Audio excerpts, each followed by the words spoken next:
Assalamualaikum warahmatullahi wabarakatuh. Alhamdulillahi rabbil alamin. Wassalatu wassalamu ala ashrafil mursalin.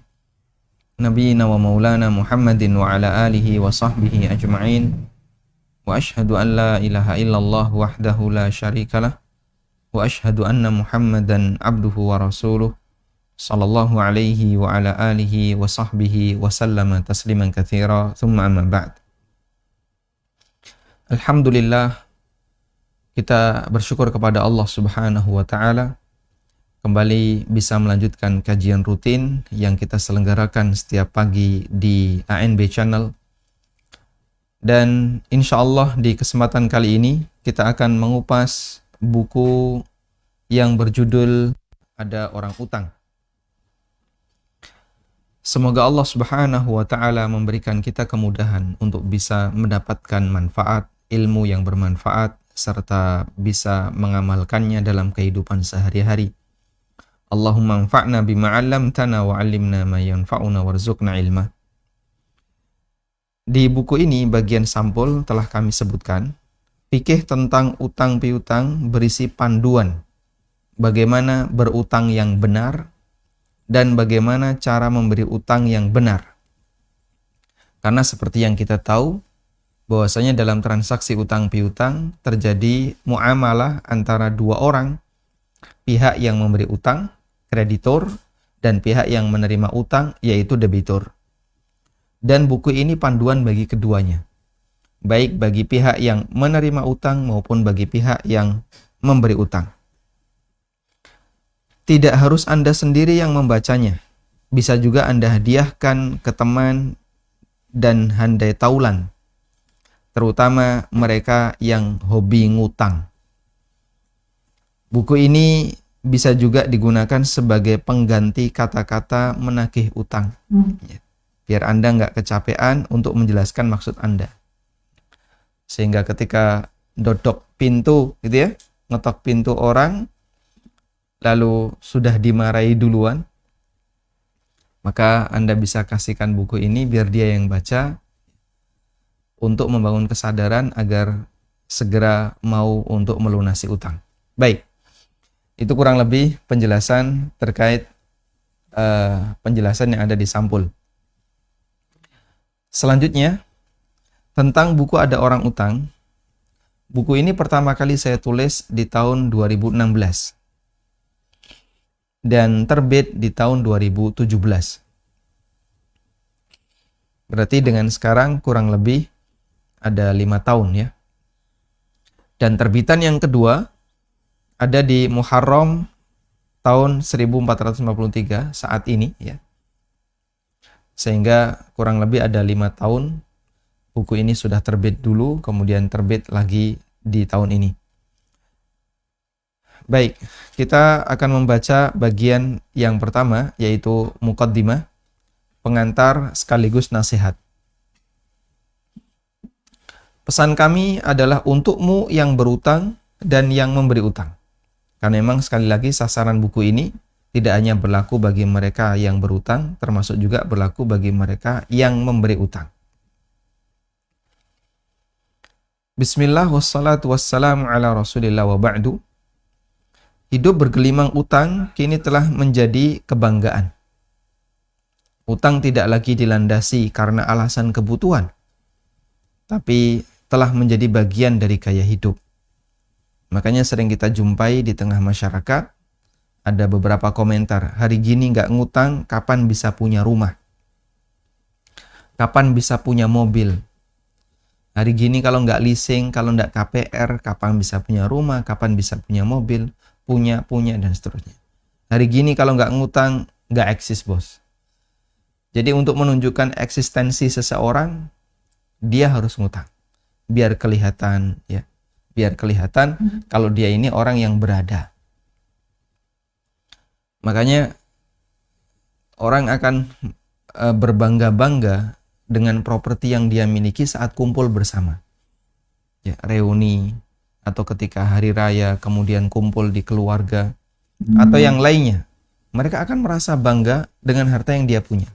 Jam tangannya bagus, sepatunya bagus, bawa mobil bagus, ya. Tas yang dibawa istrinya bagus, belum lagi perhiasan yang dia bawa. Sampai ada orang yang berkomentar, merek jam tangan itu menandakan jumlah utang. Ya. Jadi semakin bagus mereknya, berarti semakin banyak utangnya. Itulah tren akhir zaman. Untuk menunjukkan eksistensi manusia harus berhias utang. Di saat yang sama, segelintir orang memanfaatkan suasana. Dia datang untuk menjaring kesempatan di saat orang mengalami kesempitan. Mereka menawarkan kepada orang untuk berutang kepadanya dan tentu harus ada kelebihan. Makanya begitu mudah orang menjadi utang karena semangat orang yang dia ingin menghiasi dirinya dengan berbagai macam fasilitas dunia.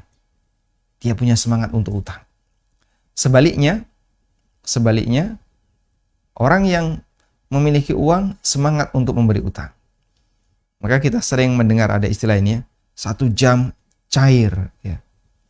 Bebas annual fee. Nanti apa lagi? Bebas BI checking. Cukup dengan syarat ijazah, STNK, KTP 1 jam cair. Barangkali jamaah sering melihat itu ya. Nah itu contoh. Orang kemudian memanfaatkan. Ada banyak orang yang senang utang. Maka kita fasilitasi. Belum lagi dengan adanya tawaran yang diberikan oleh pihak bank. Ya. Sehingga yang satu berlomba-lomba menurunkan suku bunga. Misalnya 8% per tahun. Nanti di bank mana lagi 7% per tahun. Kur itu berapa kur? Tahu ya? Itu per bulannya 0, per tahunnya 8%, ada yang menawarkan 7,5%, ya. Sehingga mereka saingan di angka persentase bunga. Ya.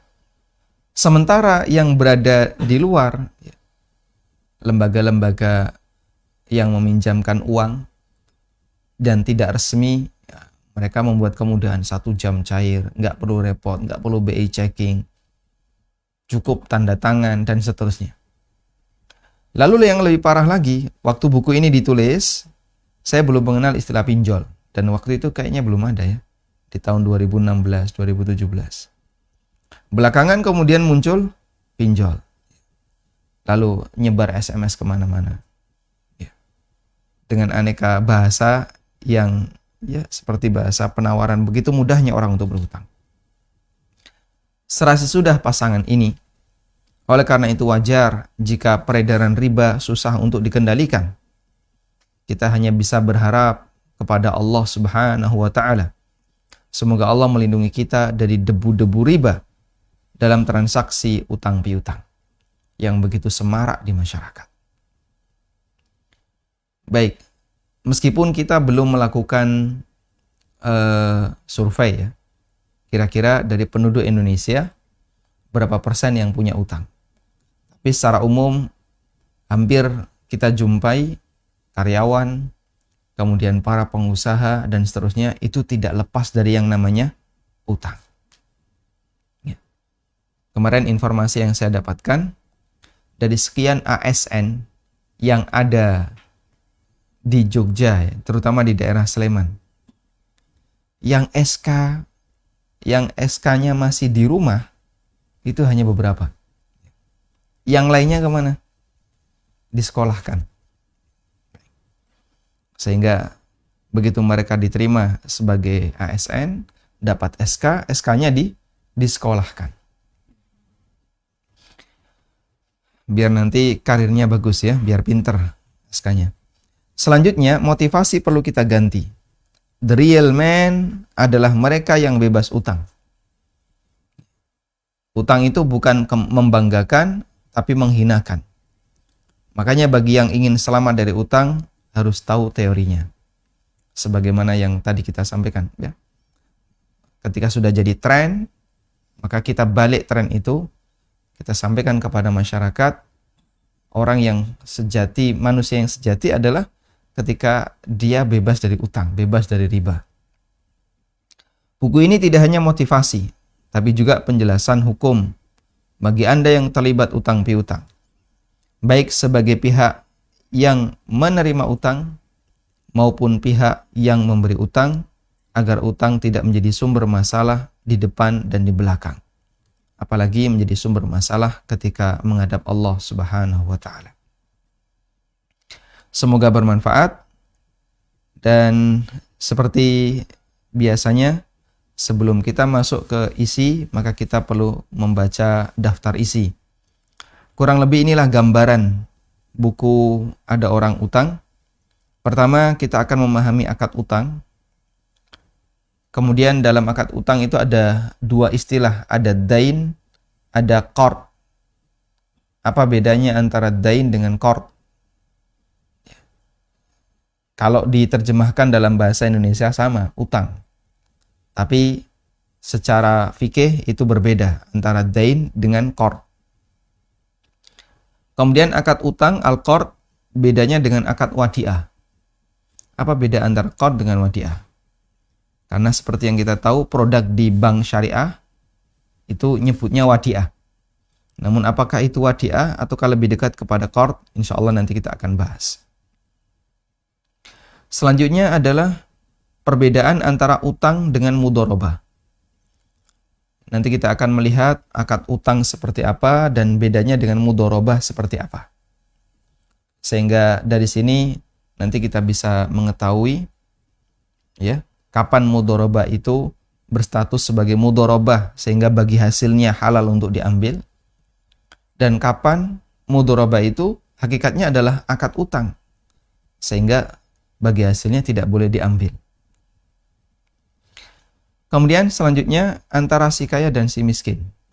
Bicara utang, terjadi interaksi antara orang satu, orang dua, pemberi utang dan penerima utang.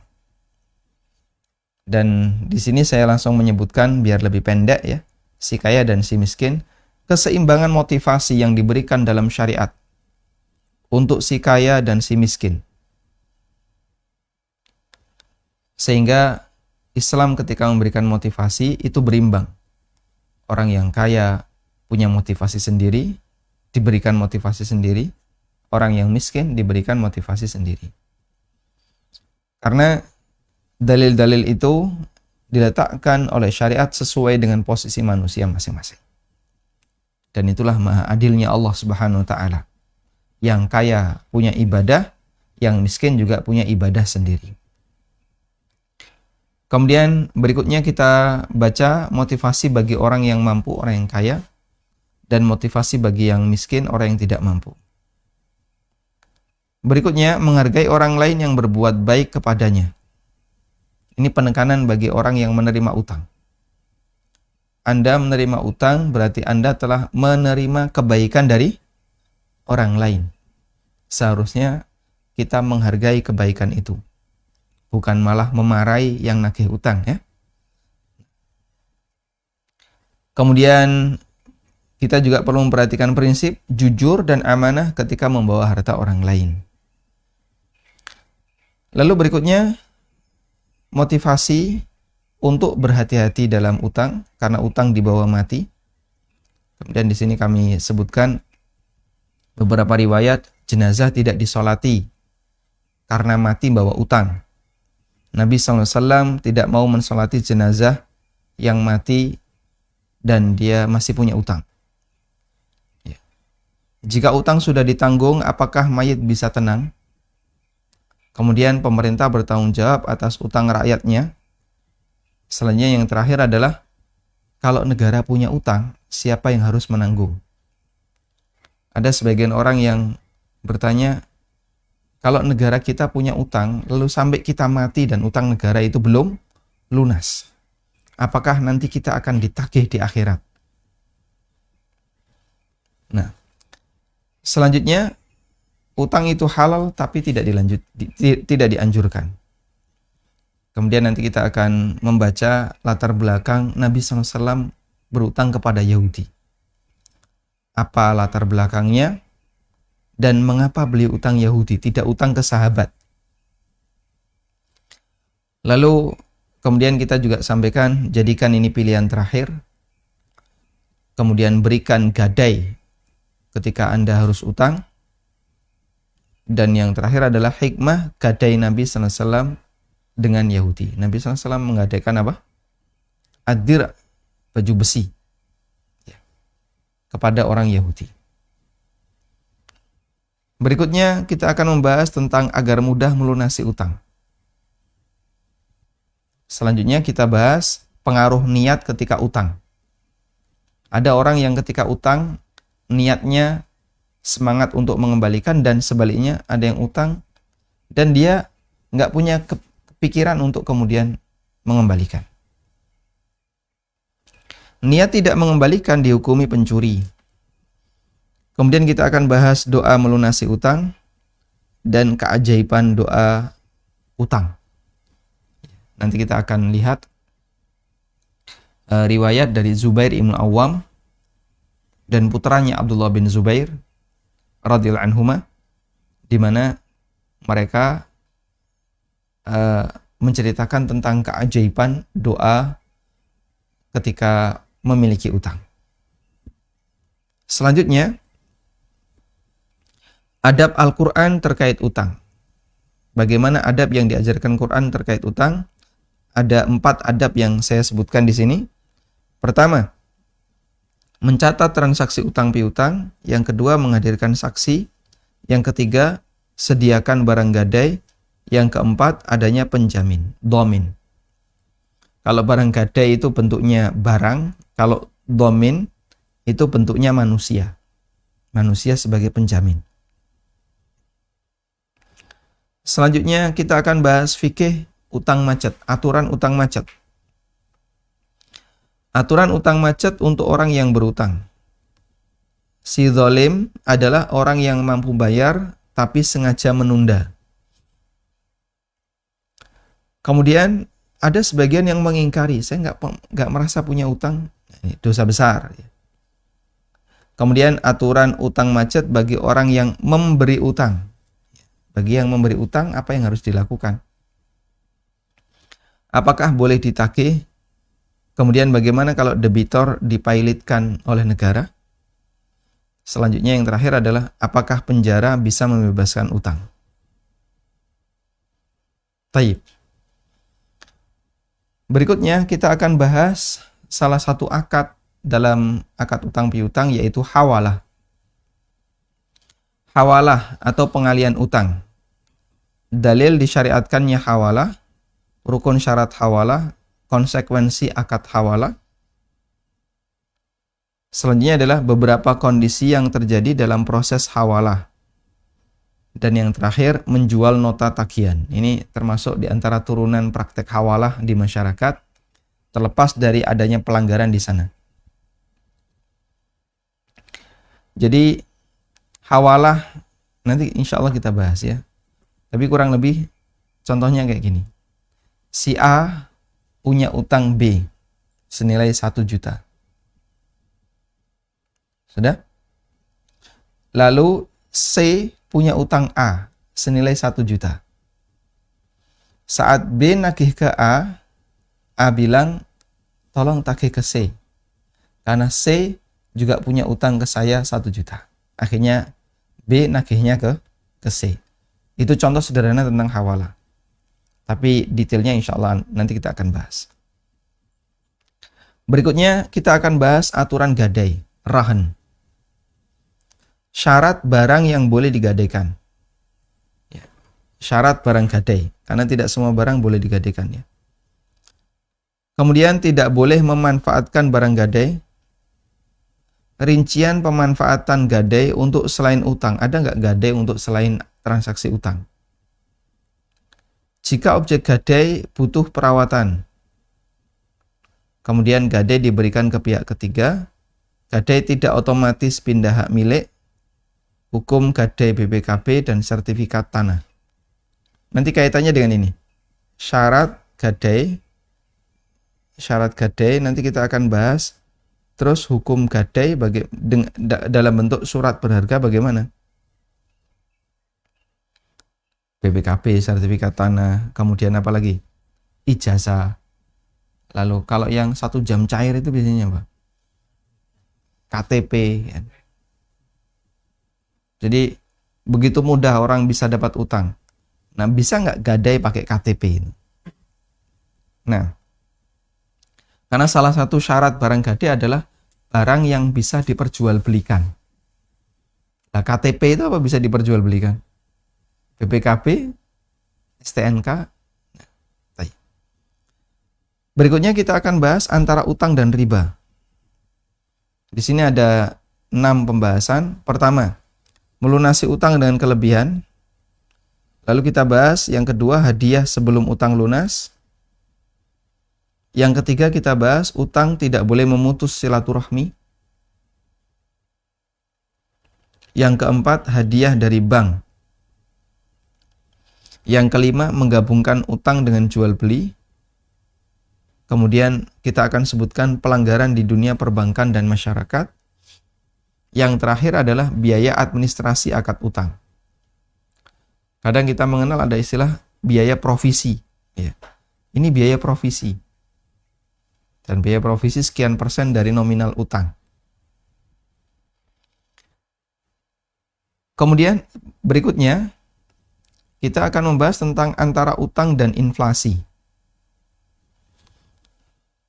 Yang pertama, utang uang bayar emas. Dan ini ma'ruf di masyarakat. Ya. Termasuk juga utang dolar bayar rupiah, utang real bayar rupiah. Jamaah umroh utangnya real dengan temannya di Saudi, nanti pulang dibayar pakai rupiah. Pembahasan yang kedua, inflasi tidak diperhitungkan dalam akad utang. Lalu yang jadi pertanyaan, bagaimana jika terjadi perubahan harga yang signifikan? Sehingga utangnya tahun 70-an dibayar tahun 2023 atau 2022. Coba kira-kira selisihnya berapa? Tahun 70 tanah di sekitar kota Jogja ya, masih sangat murah. Sekarang puluhan juta per meter. Baik. Berikutnya kita akan bahas, bolehkah bayar utang di masjid?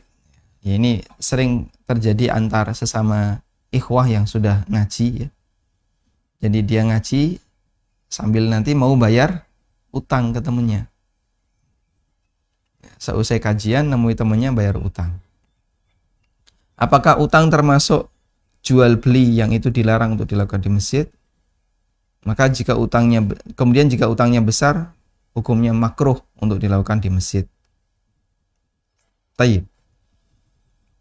Selanjutnya kita akan bahas utang dalam keluarga. Utang suami istri. Suami utang istri atau istri utang suami. Kemudian ada pembahasan turunannya. Yang pertama, apakah istri menanggung utang suami? Apakah suami? Yang kedua, apakah suami menanggung utang istri? Yang ketiga, apakah anak wajib melunasi utang orang tua? Yang keempat, bagaimana jika suami utang ke istri atau sebaliknya? Dan kelima, bagaimana jika orang tua utang ke anak atau sebaliknya? Baik. Insya Allah kita bahas di fikih utang dalam keluarga. Berikutnya, kita akan bahas ketika ada sengketa utang. Pertama, ketika lupa jumlah nominal utang. Yang kedua, ditagih punya utang tanpa bukti. Nah, terus solusinya bagaimana kalau nggak ada bukti? Yang ketiga, mengklaim sudah lunas, sementara kreditor menyatakan belum lunas. Yang berutang bilang, sudah lunas, yang berutang ya. Yang memberi utang bilang, belum Pak, belum lunas, masih kurang. Nah, kalau terjadi sengketa seperti ini, bagaimana solusinya? Yang keempat, mau melunasi utang tapi tidak ketemu pemiliknya. Ini juga sering terjadi di masyarakat. Ya. Termasuk diantaranya adalah solusi barangkali kita dulu waktu masih nakal ya, di SMP, SMA, pernah makan jajan di kantin nggak lapor. Misalnya. Nah, terus itu solusinya bagaimana? Dan rata-rata siswa SMP SMA punya masalah yang seperti ini. Baik sengaja maupun tidak sengaja. Ada yang sengaja, ada yang makan tahu tapi lupa ngitung, gitu kan? Makan gorengan lupa dihitung. Terus tadi berapa ya? Akhirnya yang dilaporkan angka yang kecil. Tadi kayaknya kalau enggak 3 ya 5. Terus yang dilaporkan berapa? 3. Karena uang sakunya cukup 3. Nah, kemudian setelah dewasa dia mulai sadar. Dulu pernah naik angkot nggak bayar, gitu ya. Pernah punya utang ke temennya belum dibayar dan seterusnya. Yang terakhir kita akan bahas zakat utang piutang. Zakat utang, kemudian zakat piutang, kemudian yang ketiga adalah membayar zakat dalam bentuk pembebasan utang. Ya, misalnya si A memberi utang si B ya, senilai 5 juta. Lalu di bulan ini si A mau bayar zakat. Zakat yang harus dikeluarkan si A senilai 5 juta. B ini orang miskin. Bolehkah si A mengatakan kepada B, wahai B, utangmu sudah saya putihkan, saya anggap lunas. Nggak usah dibayar lagi. Dengan niat dari si A, meskipun dia nggak sampai ngomong ke B, dengan niat dari si A, ini dalam rangka untuk pembayaran utang. Nah, apakah itu diperbolehkan? Insya Allah akan kita bahas ini dalam buku Ada Orang Utang, dan semoga Allah Ta'ala memberikan kita kesabaran sehingga kita bisa menyelesaikan dari awal sampai akhir. Baik. Selanjutnya kita akan bahas bagian yang pertama, yaitu memahami akad utang piutang.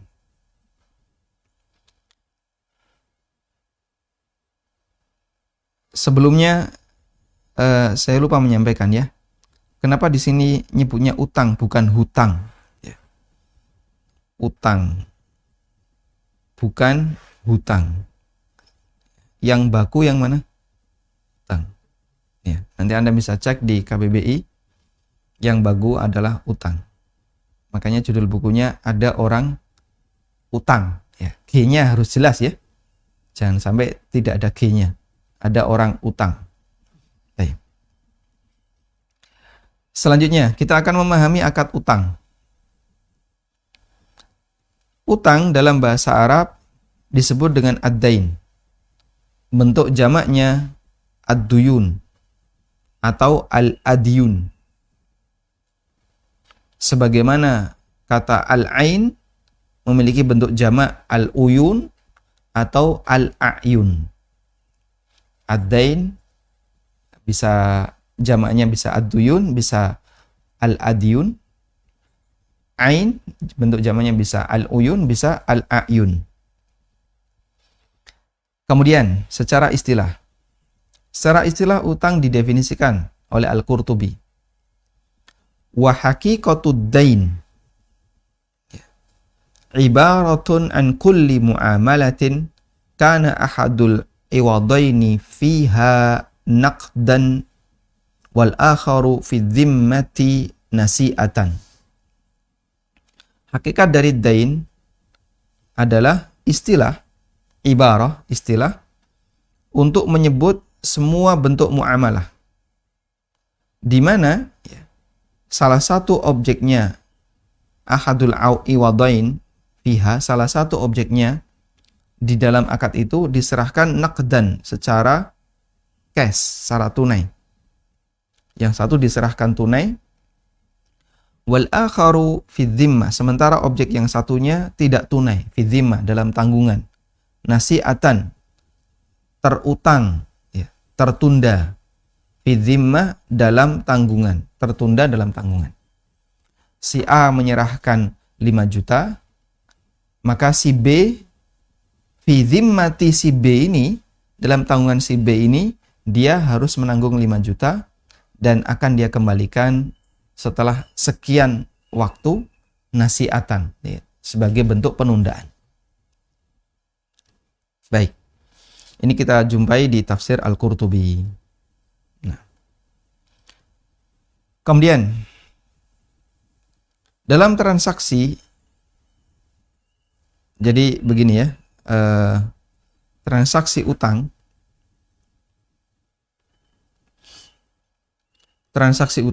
antara A dengan B. Transaksi utang itu sifatnya searah atau dua arah? Jawabannya searah. A memberikan sesuatu kepada B. Sudah? Dan B fi dhimmatihi, dalam tanggungannya dia harus mengembalikannya ke A. Dan ini dilakukan dalam waktu yang berbeda. Dalam waktu yang berbeda, namun bentuk barangnya sama. Sehingga B menerima 5 juta duit rupiah, maka nanti B harus mengembalikan yang sama, 5 juta uang yang mata uangnya adalah rupiah. Baik, bedakan dengan sorf. Kalau sorf itu dua arah. A mau menukar uang ke B, maka sorf itu dilakukan dua arah. Ketika A mau menukarkan uang ke B, maka terjadi perpindahan dua benda yang berbeda. Terjadi perpindahan dua benda yang berbeda. Yang satu rupiah misalnya, yang satu dolar, US dollar. Terjadi perpindahan dua benda yang berbeda, rupiah dengan dolar. Contoh yang lain ya, misalnya emas dengan uang. Baik. Sehingga yang satu menyerahkan, yang satu juga menyerahkan. Nah, ini akad sharf. Nah, dalam akad sharf wajib tunai. Kalau nggak tunai, jadinya riba nasi'ah. Kalau dalam utang, apakah wajib tunai? Ya, kalau wajib tunai dua-duanya, jadinya nggak utang. Jadinya sharf. Makanya utang itu asalnya adalah searah. Pada asalnya searah, lalu nanti akan dikembalikan fi dhimmatihi nasi'atan.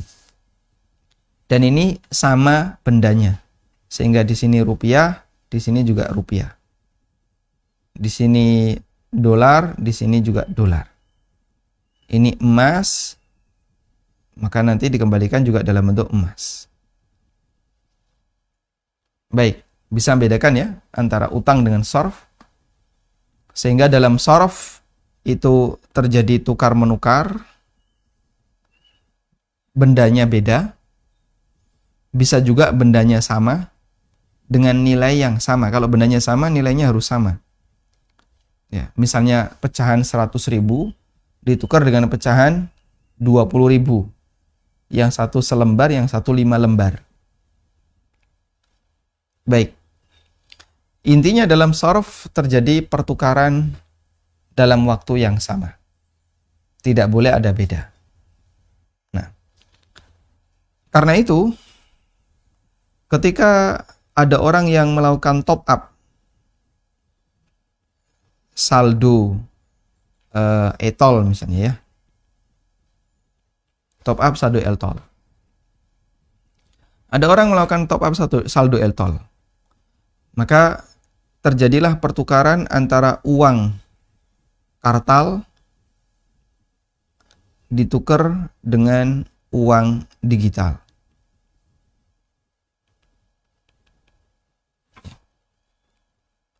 Dan itu terjadi dalam waktu yang sama ya.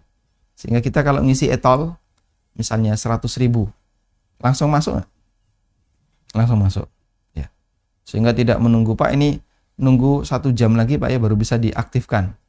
Andaikan terjadi seperti itu, Anda setelah bayar uang kartal 100.000, Anda tidak boleh meninggalkan majelis, tunggu 1 jam. Silahkan Bapak duduk di situ 1 jam lagi baru boleh meninggalkan Indomaret misalnya. Sehingga Anda harus sabar di situ. Mas, sudah masuk belum, Mas? Nah, sudah Pak. Nah, baru boleh keluar. Agar terjadi apa? Agar terjadi saling tunai masih di majelis akad. Nah, kalau ada penundaan 1 jam harus ditunggu di majelis itu. Baru setelah masuk boleh meninggalkan majelis. Tapi walhamdulillah e-tol tidak demikian. Begitu kita bayar uang kartal, diisi oleh petugas, langsung masuk. Nah, kita lanjutkan. Dalam transaksi, jika objek ada di tempat, disebut al-ain. Jika objek tidak ada di tempat, disebut ad-dain. Dalam transaksi, jika objeknya ada di tempat, namanya apa? Al-ain. Hadzal ain. Benda ini. Objeknya ada di tempat. Jika objek tidak ada di tempat, disebut ad-dain. Objeknya terutang dalam tanggungan. Al-Qurtubi mengatakan, fa innal aina indal Arab. Al-ain menurut orang Arab, makana hadiran, digunakan untuk menyebut objek yang ada di tempat, hadir ketika akad. Wad-dainu makana ghaiban, sedangkan objek istilah ad-dain digunakan untuk menyebut objek yang gaib, maksudnya tidak ada di tempat. Karena itu jual beli yang barangnya di display, ya. Anda di pasar, ada orang gelar barang, lalu Anda beli, nah barang ini namanya ain. Tapi kalau akad salam, saya beli, berapa dengan akad salam ya? Tunai berapa? Harus bayar tunai salam ya. Misalnya 1 juta, bayar 1 juta. Barangnya mana? 2 bulan lagi. Nah, maka barangnya di sini apa? Dain, karena tidak ada di tempat. Nah. Walhamdulillahirabbil alamin. Baik, ini pengantar terkait definisi akad utang piutang. Dan insya Allah di kesempatan berikutnya nanti kita akan bahas tentang akad al-qard, ya, dan apa perbedaan antara dain dengan qard. Semoga Anda bisa bersabar untuk mengikutinya. Demikian yang bisa kita sampaikan sebagai pengantar. Semoga bermanfaat. Wassallallahu ala nabiyyina Muhammadin wa ala alihi wa sahbihi wasallam.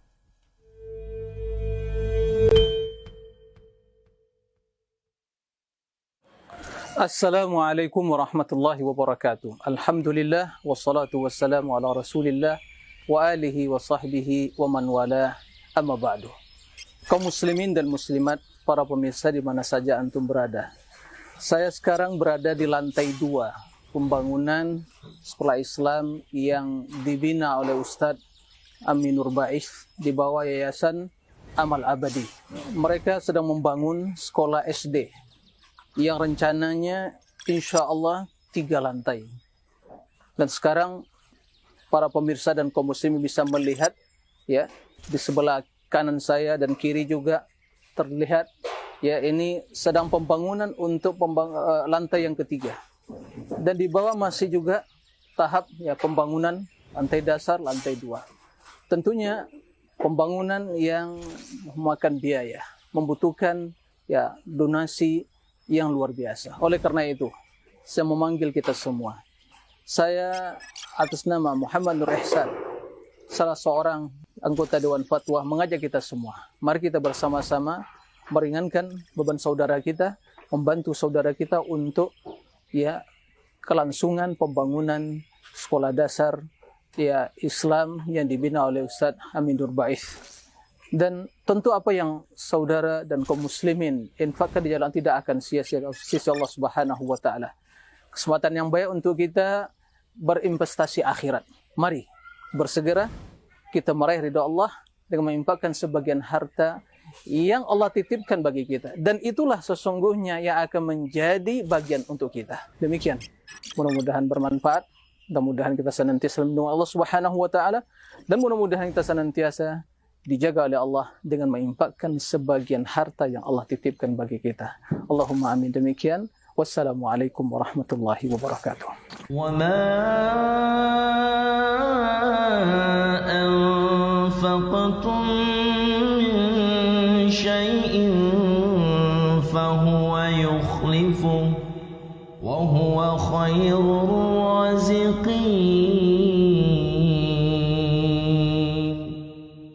Alhamdulillah. Silahkan bagi Anda yang mau bergabung. Halo, Assalamualaikum. Waalaikumsalam warahmatullah. Silakan. Ana topik verifikasi Ustaz. Tafadhal. Barakallahu fiik. Ana ingin menanyakan tentang zakat mal Ustaz. Zakat mal. Nah, silakan, Bapak. Iya. Di tahun 2020 awal Maret, Ana dapat warisan Ustaz. Sebesar 100 juta. Nah, belum genap tahun, belum haul, duit itu berkurang Ustaz. Belum tidak mencapai nisab. Kemudian selang 2 bulan Ana dapat lagi warisan yang kedua Ustaz. Ada sekitar 200 jutaan Ustaz. Gimana Ustaz untuk zakat malnya, apa nunggu setahun dulu lagi atau gimana Ustaz perhitungannya? Jadi yang satu bulan Maret, yang satu bulan Juli. Iya betul Ustaz. Betul. Yang satu bulan Juni ya, Maret, April, Mei atau Juni? Juni atau Juni? Iya, betul. Baik, Juni, yang satu nilainya berapa, Pak? Yang pertama 100 juta. 100, yang kedua 200. Iya Ustaz. Baik. Itu proses belajar khair. Wa jazakumullah khairan. Assalamualaikum. Waalaikumsalam warahmatullahi wabarakatuh. Nah, ketika ada orang yang dia memiliki harta di atas satu nisab, harta yang sudah mencapai nisab,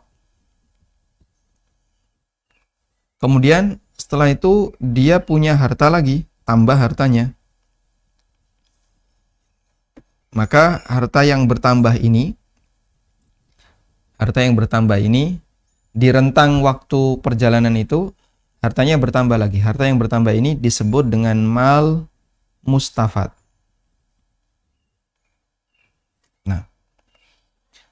Nah, sekarang kita akan berbicara mal mustafad dan bagaimana cara perhitungannya. Saya gunakan kurva seperti ini ya. Ini adalah waktu, ini tabungan. Baik. Anda mendapatkan 100 juta. Ini batas nisab. Nisab sekarang kurang lebih 70 juta. Anda dapat uang 100 juta di titik 0. Titik 0 di sini adalah bulan Maret tahun 2020.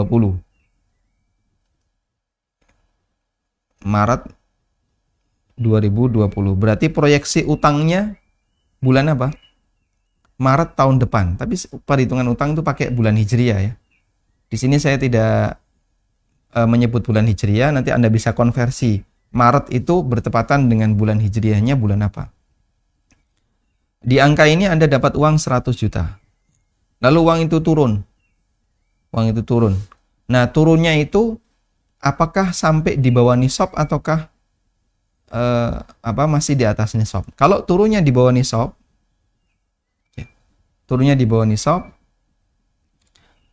apakah ini membatalkan perhitungan haulnya yang depan atau bagaimana? Ulama khilaf. Ada sebagian yang mengatakan membatalkan, ada yang mengatakan tidak. Lalu Anda mendapatkan harta lagi yang senilai 200 juta. Ya. Sehingga total harta Anda, ini anggaplah misalnya di angka 60, ya. Total harta Anda jadi 260 di sini. Langsung naik jadi 260. Nah, ini tepatnya kalau tadi Maret, sekarang di bulan Juni misalnya 2020. Baik. Yang jadi pertanyaan, ngitung nisabnya dari mana? Apakah dari ngitung haulnya, ngitung setahun itu dari mana? Apakah dari Maret ini ataukah dari Juni? Karena tadi Anda dapat harta senilai 200 juta di bulan Juni, yang itu menaikkan harta Anda menjadi di atas nisab. Wallahu ta'ala alam, di sini ada mal mustafad dan sama-sama berasal dari warisan. Sama-sama warisan. Dan para ulama membagi mal mustafad itu menjadi 3. Saya simpulkan saja, yang ketiga adalah jika bentuknya sama, dan bentuknya sama dan asalnya sama. Contoh gaji, bentuknya duit, asalnya dari instansi yang sama, gaji dia bekerja. Contoh yang lain adalah warisan, bentuknya uang dan asalnya sama, yaitu duit. Asalnya sama yaitu apa? Warisan. Maka digabungkan. Sehingga perhitungannya digabungkan. Terus gabunginnya perhitungannya gimana? Apakah yang kedua, yang Juni mengikuti yang Maret, ataukah yang Juni ini punya perhitungan sendiri? Jawabannya mengikuti yang Maret. Menurut pendapat yang lebih kuat, dan itu pendapat Hanafiyah. Kalau jumhur, Juni perhitungannya. Tapi secara pribadi saya lebih cenderung pendapat Hanafiyah, sehingga nanti Anda zakati di bulan Maret. Maret 2021. Maret kemarin berarti ya. Ini Anda keluarkan zakatnya di rentang ini. Sudah? Saldonya berapa di rentang ini? Nah, ternyata harta Anda flat. Sehingga saldonya di sini tetap sama, 260 juta. Maka Anda zakati minus 2,5%. Baik, inilah nilai zakat yang harus Anda keluarkan. Wallahu alam. Semoga dipahami. Silahkan. Assalamualaikum Ustaz. Waalaikumsalam warahmatullahi. Izin bertanya Ustaz mengenai sholat 4 rakaat sebelum asar itu. Saya baca artikel, sebagian ulama itu menjelaskan bahwa menggunakan sholat sunnah sebelum asar jangan dikerjakan terus-menerus, hanya ditinggalkan sekali-sekali. Karena tidak diriwayatkan Rasulullah SAW melakukannya, melainkan hanya ucapan beliau saja. Itu benar nggak ya Ustaz ya? Jadi nggak boleh terus-menerus gitu. Baik. Assalamualaikum warahmatullahi wabarakatuh. Waalaikumsalam warahmatullahi wabarakatuh. Tentang keutamaan sholat sunnah sebelum asar disampaikan dalam hadis dari Ali bin Abi Thalib yang diriwayatkan oleh At-Tirmidzi dan Ibnu Majah dengan sanad yang hasan. Ali mengatakan, kana Nabi sallallahu alaihi wasallam yusalli qabla al-'asri 4 raka'atin yufassilu bainahuma bit-taslim 'ala al-malaikatil muqarrabin wa man tabi'ahu minal muslimin wal mu'minin. Nabi SAW mengerjakan sholat 4 rakaat sebelum asar dan beliau pisahkan dengan salam kepada malaikat, kemudian dan kaum muslimin, maksudnya adalah dipisahkan dengan tasyahud. Karena seperti yang kita tahu dalam tasyahud kita mengucapkan assalamu alayka ayuhan nabi wa rahmatullahi wabarakatuh, assalamu alayna wa ala ibadillahi sholihin. Kemudian dalam Sunan Abu Dawud dan Sunan Tirmidzi dengan sanad hasan dari Ibnu Umar radhiyallahu anhu. Kalau tadi dari Ali bin Abi Thalib, ini dari Ibnu Umar, bahwa Nabi sallallahu alaihi wasallam bersabda, rahimallahu mra'an shalla qabla al-asri arba'an. Nah, Allah merahmati seseorang yang dia salat 4 rakaat sebelum asar. Wal haditsu mukhtalafun fi sihhatihi, dan hadis ini ulama beda pendapat tentang keabsahannya. Walakinnahu hasanul isnad bimajmu'i turuqihi, dan yang benar adalah sanadnya hasan dengan mengumpulkan semua riwayat yang ada. Kesimpulannya, salat sebelum asar statusnya dianjurkan dan tidak wajib, dan masuk sebagai sholat sunnah rawatib yang dilakukan oleh Nabi SAW. Dan apakah ini masuk di antara sholat sunnah rawatib yang sifatnya muakkad? Jawabannya tidak. Jadi dia bukan termasuk sholat sunnah rawatib yang muakkad. Maka sholat sunnah rawatib kan ada 2 ya, ada yang muakkad, ada yang ghair muakkad. Yang muakkad itu sebisa mungkin dijaga terus, Sedangkan yang ghair muakkad sifatnya lebih longgar. Karena itu, wallahu a'lam mengenai penjelasan apakah sebaiknya kadang ditinggalkan ataukah dilakukan secara rutin. Khilaf seperti ini sama sebagaimana khilaf dalam salat duha. Salat duha termasuk di antara salat sunnah yang ghair muakkad. Salat sunnah yang tidak muakkad, dan ada sebagian ulama yang mengatakan ya sebaiknya tidak rutin tiap hari, kadang sesekali ditinggalkan. Dan itu juga berlaku untuk salat-salat sunnah rawatib yang ghair muakkad, maka dianjurkan agar kadang ditinggalkan sesekali. Namun wallahu ta'ala alam, sebenarnya semua amal yang sunnah ketika dilakukan oleh seorang muslim secara rutin terus, tanpa putus, ya, itu tidak ada larangan. Ya. Sebagaimana praktek yang dilakukan oleh para sahabat yang mereka merutinkan amalan sunnah. Namun terkadang ada yang meninggalkan dengan pertimbangan. Dengan pertimbangan agar tidak dinilai sebagai kewajiban oleh orang yang memperhatikannya. Nah, sehingga pertimbangan itu lebih kepada pertimbangan pendidikan.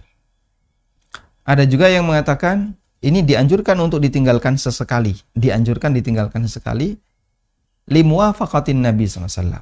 Agar lebih sesuai dengan praktek Nabi SAW. Karena Nabi SAW kadang melakukan, kadang meninggalkan. Baik. Sehingga ada khilaf dalam masalah menilai amalan sunnah yang tidak muakkad, apakah sebaiknya rutin terus ataukah sebaiknya kadang ditinggalkan sesekali. Wallahu ta'ala alam. Nah. Assalamualaikum Ustaz. Waalaikumsalam warahmatullahi wabarakatuh. Apakah seorang anak wajib melunasi hutang orang tua apabila warisan yang dibagi sudah habis semua untuk membayar hutang mereka? Mohon penjelasannya. Apakah seorang anak wajib melunasi utang orang tua apabila seluruh warisan sudah habis dipakai untuk melunasi utang orang tua? Nanti insya Allah akan kita bahas. Atau gimana? Mau dijawab sekarang? Atau nanti saja? Ya. Baik. Kami sarankan bagi Anda untuk mengikuti kajian ini. Di daftar isi sudah kita sebutkan interaksi antara orang tua dengan anak. Apakah anak wajib melunasi utang orang tua, dan sebaliknya apakah orang tua wajib melunasi utang anak? Insya Allah nanti kita akan bahas. Baik, silahkan. Halo, Assalamualaikum Ustaz. Waalaikumsalam warahmatullahi wabarakatuh. Saya Alfi Ustaz, dari Riau. Ya Ustaz, mohon maaf Pak, suaranya terputus. Bisa kalau lebih jelas lagi Pak? halo, Iya, silahkan. udah jelas Ustaz? Iya, baik. Mungkin suaranya agak dikeraskan Pak. Sudah jelas Ustaz? Baik, jelas. Ya Ustaz, yang mau saya tanyakan, kalau beli emas secara offline, ya dan bin yadin, saya datang ke tempat penjualnya. Cuman pembayarannya melalui transfer di saat itu juga. Kemudian si penjual, saya memberikan struk ke penjual dari M-Banking. Saya minta dia periksa, cuman katanya saya percaya udah masuk ke uangnya. Habis itu saya juga ngambil emasnya tanpa saya lihat terlebih dahulu. Apakah ya dan biaya dia batal di situ, Ustaz? Baik. Nah, yang pertama bahwa syarat transaksi emas dengan uang itu wajib tunai karena dia masuk dalam kategori akad sarf. Sehingga terjadi seperti ini, uang kemudian ditukar dengan emas, transition. Nah, dan ini adalah akad sarf karena uang alat tukar, emas juga alat tukar. Emas bukan alat tukar, emas alat tukar di masa silam. Sekarang aja yang dia sudah tidak menjadi alat tukar. Tapi itu kan kondisi tidak ideal. Baik. Nah, karena sama-sama alat tukar, maka dia ketika dipertukarkan wajib untuk dilakukan secara tunai. Kemudian ketika ini kita lakukan, tapi pembayaran uangnya itu melalui transfer boleh enggak? Silahkan. Yang penting ini tunai.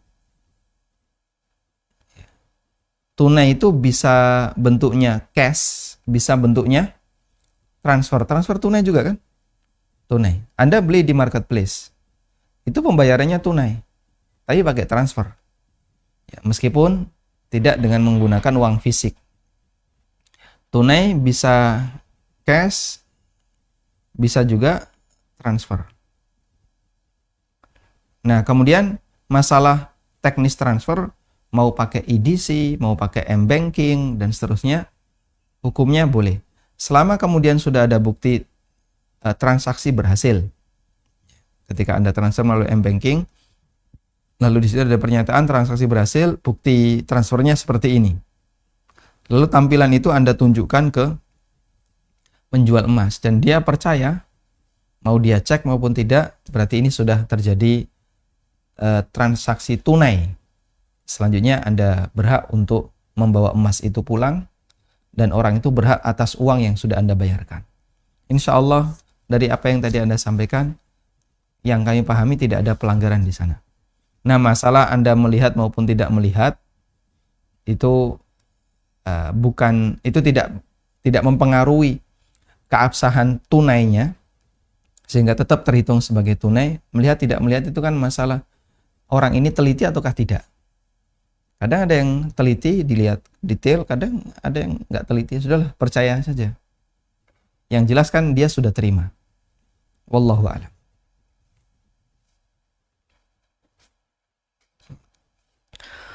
Ustadz, bagaimana doa bagi orang yang hutang-hutangnya nggak bayar? Bagaimana doa bagi orang yang utangnya nggak bayar? Berarti mendoakan orang yang punya utang. Ya. Misalnya Anda punya piutang, uang Anda di tempatnya A, B, C.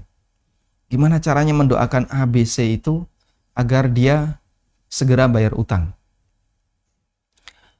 Nanti akan dibahas di buku Ada Orang Utang ini adalah doa bagi yang terlilit utang. Ketika saya, si A atau si B terlilit utang, apa yang harus kami baca? Sehingga doa ini berbicara doa bagi orang yang punya utang. Nah, kalau sekarang dibalik, yang punya piutang, apa doa untuk yang punya utang? Ada dua cara yang bisa Anda lakukan. Pertama, Anda ajarkan doa utang kepada orang itu. Gini tak ajari ya. Biar utangmu cepat lunas, kamu baca doa ini. Kan kamu punya utang ke saya. Biar kamu nanti bisa cepat lunas utangnya ke saya, lancar bayar utang, tolong kamu baca doa ini. Satu itu ya. Baik. Wah, cara ngajarinya gimana, Pak? Bisa Anda ajarkan atau bisa, kalau daripada Anda bingung nyari teksnya, mungkin Anda bisa kasih buku ini kan gitu ya. Sambil, maksud saya juga mau menagih utang gitu ya. Yang kedua ya. Yang kedua Anda doakan, semoga rezekinya si A lancar. Ya Allah, berikanlah penambahan rezeki bagi si A dan hidayah kesadaran bagi si A agar dia mau melunasi utangnya kepada saya. Sehingga kita pasrahkan kepada Allah untuk keberhasilan si A bayar utang ke kita.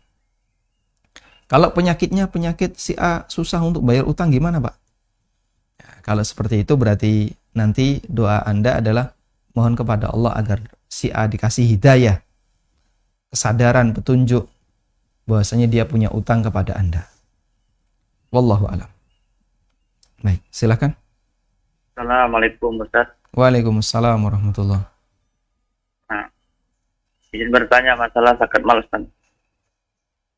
Untuk mas kawin istri itu apa bisa digabungkan sama untuk zakat mal Ustaz?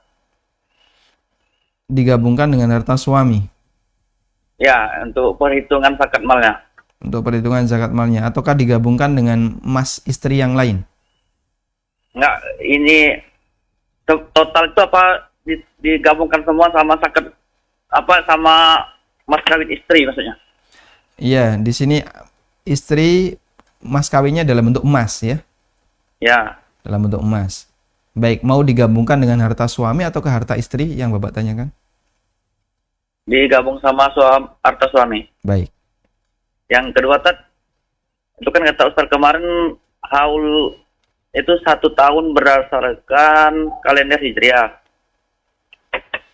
Jadi misalnya pembayaran mengeluarkan zakat mal kemarin di tanggal 18 Ramadan. Jadi untuk tahun berikutnya batasannya itu 18 Ramadan di bulan Ramadan itu kan. Baik. Barakallahu fiik. Saya catat. Ya. Assalamualaikum warahmatullahi wabarakatuh. Waalaikumsalam warahmatullahi wabarakatuh. Tayyib, kita berbicara tentang harta suami istri. Para ulama menegaskan bahwa suami istri ketika punya harta, perhitungan zakatnya dibedakan. Sehingga harta suami dihitung sendiri, harta istri dihitung sendiri. Karena itu, andai ya, ada kasus suami punya harta senilai nisab tadi kan 70 juta ya. Itu asumsi sementara. Anggaplah misalnya 70 juta. Suami punya harta senilai 60 juta. Sudah nisab belum? Belum. Ya. Sehingga di sini harta suami, ini harta milik suami 60 juta. Ini masih di bawah nisab. Lalu milik istri, istri punya harta 20 juta. Ini juga di bawah nisab. 20 juta itu plus emas dan seterusnya. Kalau digabungin 60 plus 20 ini di atas nisab. Tapi kalau nggak digabungin 60, 20 masing-masing di bawah nisab. Pertanyaannya, apakah perlu dizakati ataukah tidak? Jawabannya tidak. Karena perhitungannya dibedakan, istri zakatnya dihitung sendiri, suami dihitung sendiri. Baik, mas kawin, mahar itu milik istri murni. Allah Ta'ala berfirman, wa atun nisa'a saduqatihinna nihlah. Berikanlah kepada wanita yang dinikahi itu mas kawin mereka sebagai mahar, pemberian untuk mereka. Dan siapapun tidak boleh untuk mengambilnya kecuali atas kerelaan sang istri. Inti benalakum minhum nafsan fakuluhu hani'am mari'a. Dan kalau wanita ini, sang istri ini memberikan kerelaan atas kerelaan hati untuk memberikan harta itu kepada kalian. Kalian itu bisa bentuknya suami, bisa juga orang tua istri, keluarga istri. Kalau para wanita itu rela hartanya diambil, silahkan. Fakuluhu hani'am mari'a. Silahkan kalian ambil. Karena itu apakah mas kawin dihitung bersama harta suami? Jawabannya tidak. Selanjutnya, haul menggunakan kalender Hijriah. Itu acuannya bulan ataukah tanggal? Jawabannya bulan. Ya. Sehingga nyebutnya adalah bulan zakat. Maka di rentang bulan itu nilai zakat harus sudah dibagikan. Maka kalau tahun lalu 18 Ramadan, tahun berikutnya yang penting pokoknya di bulan Ramadan. Ramadan ini harus habis. Semua zakatnya sudah distorkan. Tidak harus tepat di tanggal 18. Sebagaimana perkataan Utsman Ibnu Affan radhiyallahu anhu, beliau mengatakan hadza syahru zakatikum. Ini adalah bulan zakat kalian. Sehingga acuannya bulan, bukan tanggal di bulan tersebut. Maka di rentang bulan mulai dari tanggal 1 sampai tanggal terakhir 29 atau 30, Anda di bulan itu, jika itu adalah bulan zakat Anda, harus segera habis. Wallahu a'lam.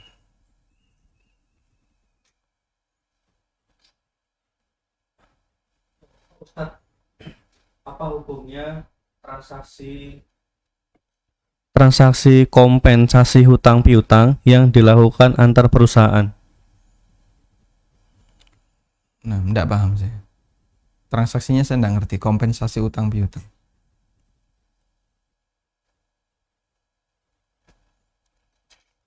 Selanjutnya, Abu Razan dari Sukabumi. Ana pedagang material, konsumen ada yang membeli barang dibayar tunai dan ingin dikirimnya beberapa bulan atau beberapa tahun kemudian. Dan ada bayar DP dan dilunasi saat barang dikirim beberapa bulan atau beberapa tahun kemudian. Apakah hal ini diperbolehkan, Ustadz? Baik.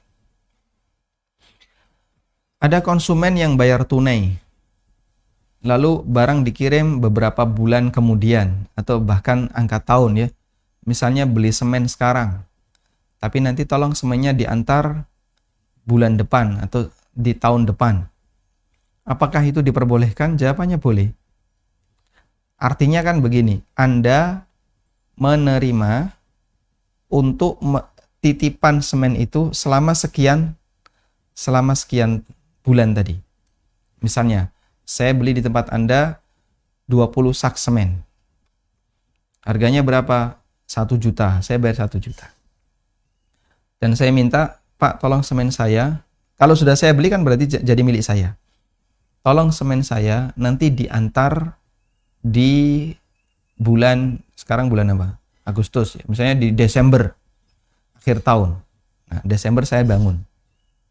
Ya, kalau enggak ya Januari nanti Bapak saya info ya. Kalau enggak Desember di Januari 2022. Berarti kan Anda sebagai pemilik toko bersedia untuk menerima menerima titipan barang saya itu selama sekian bulan. Dan nanti resiko toko yang nanggung. Sehingga kalau semuanya rusak dan seterusnya toko yang harus nanggung. Nah, kemudian boleh nggak seperti ini? Pihak toko mengatakan, jadi semennya nanti boleh saya jual ke yang lain, tapi pokoknya saya jamin semen itu akan datang ke tempat Anda, ke tempat si A yang beli tadi, di bulan Januari atau Desember. Tapi dengan semen yang baru. Kalau konsumennya mengizinkan, ya silahkan. Insya Allah tidak masalah. Berarti di situ yang terjadi apa? Yang terjadi adalah Anda setelah semen itu dibeli oleh si A, ya, Anda utang semen itu. Nanti saya utang dulu, sehingga saya jual kepada konsumen-konsumen yang lain biar tidak terlalu lama. 20 itu kemudian disimpan selama sekian bulan, ya keras nanti. Rusak semen itu. Maka Anda keluar masuk semen baru, kemudian nanti masuk lagi semen baru, keluar. Sehingga yang diantarkan kepada si A, si pembeli ini, semen yang baru. Maka hakikatnya yang terjadi, si A sudah beli, lalu barangnya ditaruh di situ, dan Anda minta izin untuk menjual barang itu. Sehingga Anda izin untuk utang barang itu. Kalau si A ridho, tidak jadi masalah. Baik. Bisa nggak pakai akad salam? Bisa.